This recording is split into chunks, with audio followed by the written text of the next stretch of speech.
প্রিয় সহযোদ্ধা ভাইরা আমার,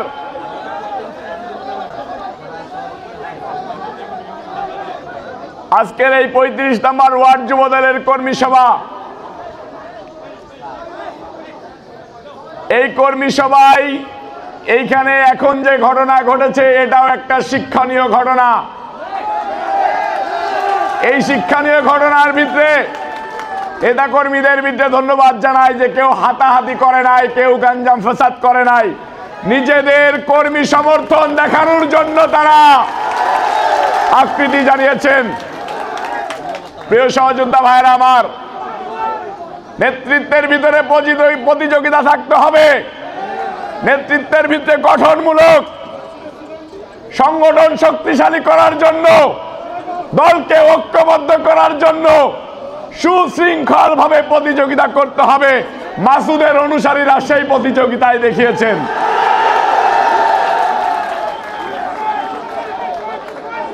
এটা যদি আমরা আরো আগে জানতে পারতাম। এই ছেলেরা বসো, এই ছেলেরা বসো, বসো বসো।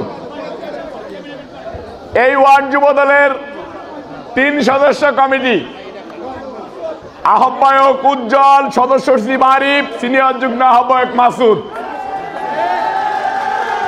স্বাভাবিকভাবেই যখন আহ্বায়ক সদস্য সচিবের নাম ব্যানারে লেখা থাকে, মহানগরের নেতৃবৃন্দরা আহ্বায়ক সদস্য সচিবের নামই বলে।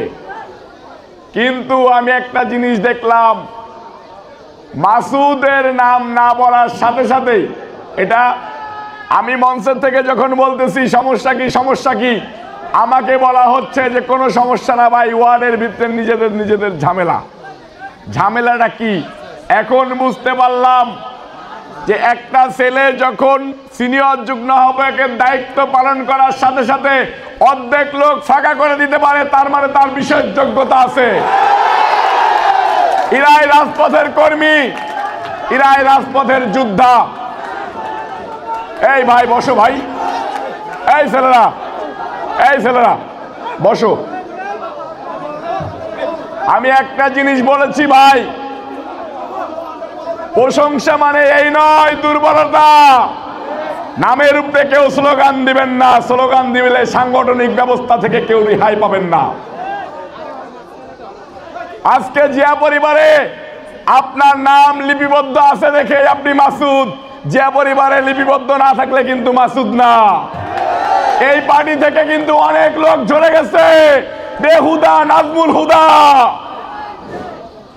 ওই যে মান্নান ভুইয়া, আরো অনেক লোক ঝরে গেছে।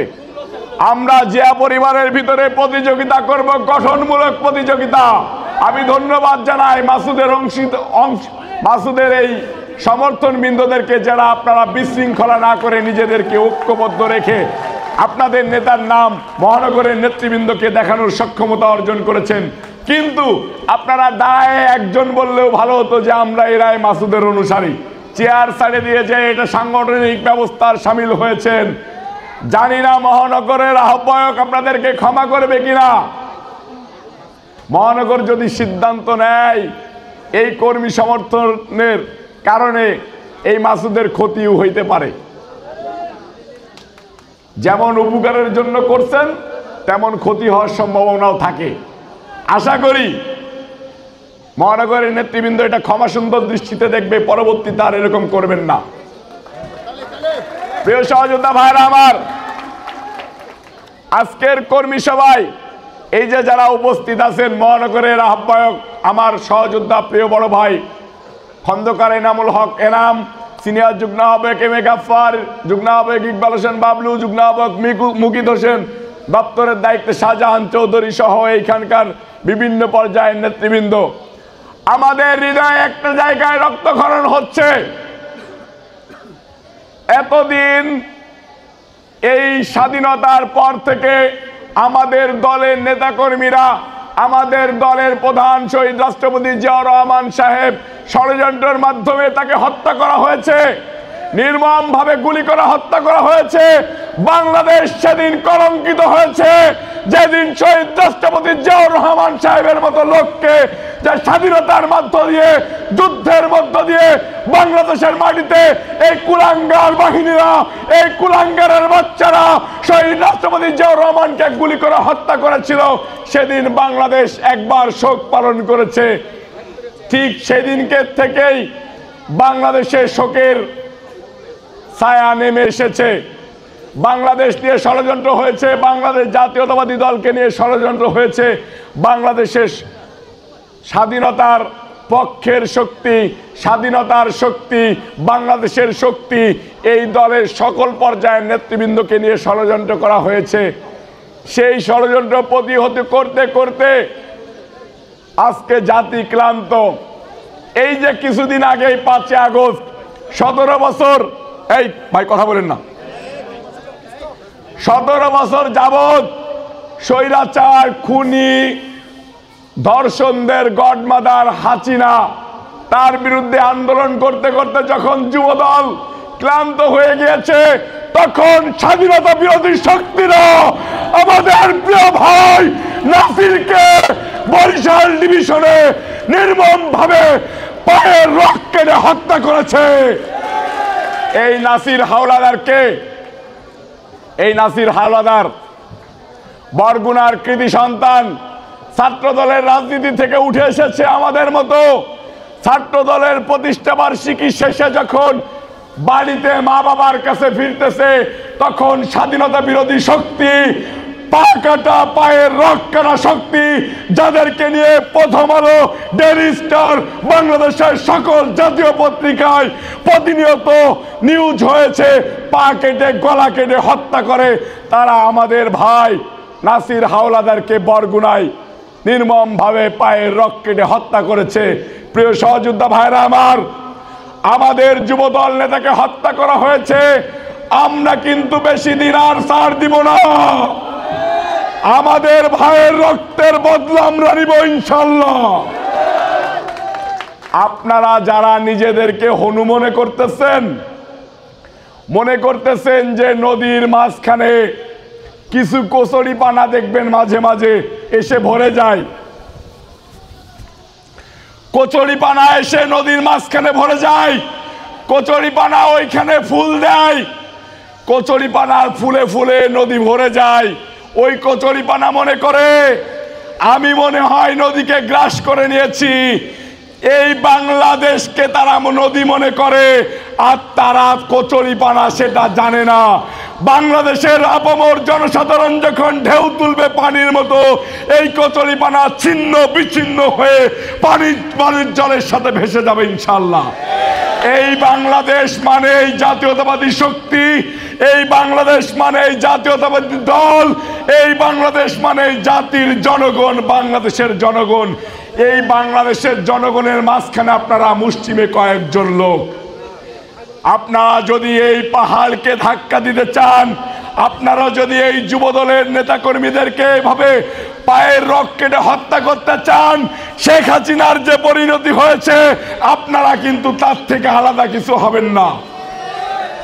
প্রিয় সহযোদ্ধা ভাইরা আমার, এইরকম ষড়যন্ত্র, এরকম আমাদেরকে মেরে ফেলে দেওয়ার ষড়যন্ত্র প্রতিনিয়ত হচ্ছে।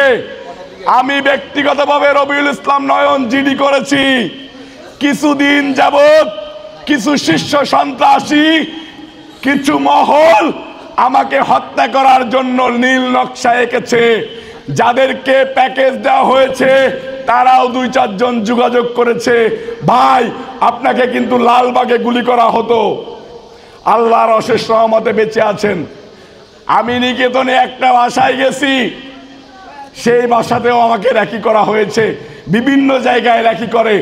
আরে ভাই, আপনাদেরকে হুঁশিয়ার করে দিয়ে বলতে চাই, স্বৈরাচার হাসিনার আগে ফখরুদ্দিন মঈনুদ্দিনের বিরুদ্ধে যুদ্ধ করেছি, সেনাবাহিনীর গুলির সামনে দাঁড়িয়ে যুদ্ধ করেছি। 17 বছর এমন কোন সংস্থা নয় যার এগেনস্টে যুদ্ধ করি নাই।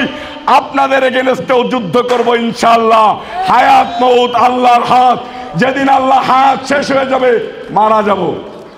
যুদ্ধ কিন্তু শেষ হয়নি, শেষ হবে না। জাতীয়তাবাদী শক্তির উজ্জ্বল নক্ষত্র বিএনপির ভারপ্রাপ্ত চেয়ারম্যান তারেক রহমান সাহেবের জন্য আমরা এই ৩৫ নম্বর ওয়ার্ড যুবদল সহ ঢাকা মহানগর দক্ষিণ যুবদলের সমস্ত নেতাকর্মী জীবন দিতে প্রস্তুত। বলেন ঠিক কিনা?